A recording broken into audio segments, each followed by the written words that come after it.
Hi friends, నేను మీ wonder women SMS. ఈరోజు వినాయకుడికి ఎంతో ఇష్టమైన నైవేద్యం ఉండ్రాళ్ళు నా స్టైల్లో ఎలా చేశానో నేను మీకు చెప్తాను. అంతకంటే ముందు మా ఛానల్ని సబ్స్క్రైబ్ చేయండి, షేర్ చేయండి, లైక్ చేయండి, కామెంట్ చేయండి. ఓకేనా ఫ్రెండ్స్? ఉండ్రాళ్ళకి ముందుగా స్టవ్ మీద ఒక గిన్నె పెట్టుకొని దానిలో గ్లాస్ రవ్వకి 2 గ్లాసులు వాటర్ వేసుకోవాలి. 2 గ్లాసులు వాటర్ వేసుకొని దానిలోనే 1 స్పూన్ జీలకర్ర కూడా వేసుకోవాలి. ముందుగా మనం ఒక గంట ముందు పావు కప్పు పప్పుని తీసుకొని పచ్చిశనగపప్పు నానబెట్టుకొని ఉంచుకుంటే తొందరగా ఉడికిపోతుంది పప్పు. పచ్చిశనగపప్పుని ఒక పావు కప్పు పప్పు తీసుకోవాలి.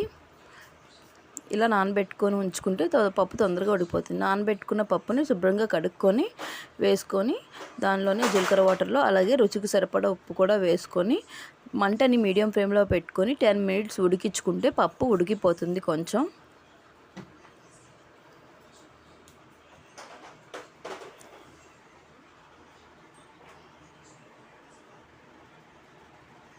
ఉప్పు కూడా వేసుకొని ఒకసారి బాగా కలుపుకొని మూత పెట్టుకోవాలి. ఒక 10 నిమిషాలు మీడియం ఫ్లేమ్లో పెట్టుకుంటే ఉడికిపోతుంది పప్పు. ఎందుకంటే మనం ఆల్రెడీ ముందుగా నానబెట్టాం కాబట్టి పప్పుని ఎక్కువసేపు పట్టదు. చూడండి ఫ్రెండ్స్, ఇలా ఉడికిపోయిన తర్వాత మనం ముందుగా తీసి పెట్టుకున్న రవ్వని వేసుకొని ఉండలు లేకుండా బాగా కలుపుకోవాలి. అలాగే మనం దాని మీద నెయ్యి కూడా వేసుకోవచ్చు. నెయ్యి కూడా వేసుకుంటే టేస్ట్ చాలా బాగుంటుంది. ఇంకోండి ఇలా కలుపుకోవాలి. దీని మీద నెయ్యి కూడా వేసుకొని ఉండ చుట్టుకునేటప్పుడు కూడా కొంచెం చేతికి నేతిని రాసుకుంటూ చుట్టుకుంటే టేస్ట్ చాలా బాగుంటుంది.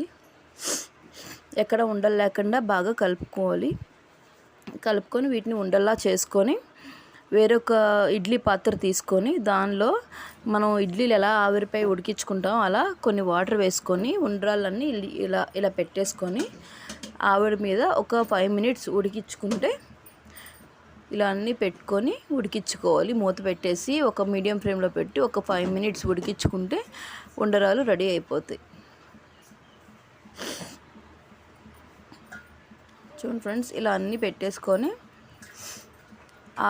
ఆ ప్లేట్కి కూడా కొంచెం నేతిని రాసుకుంటే ఉండ్రాళ్ళు అది ఆవిరికి అంటుకోవు. దానికి ఇలా మూత పెట్టుకొని ఒక 5 or 10 మినిట్స్ ఉంచుకుంటే తొందరగా ఉడికిపోతాయి. చూడండి, ఫైనలీ ఇలా ఉండ్రాళ్ళు రెడీ అయిపోతాయి. నచ్చిందా? మీకు కూడా నచ్చితే మీరు కూడా ట్రై చేయండి. మా ఛానల్ సబ్స్క్రైబ్ చేయండి, లైక్ చేయండి, కామెంట్ చేయండి. ఓకేనా? Thank you.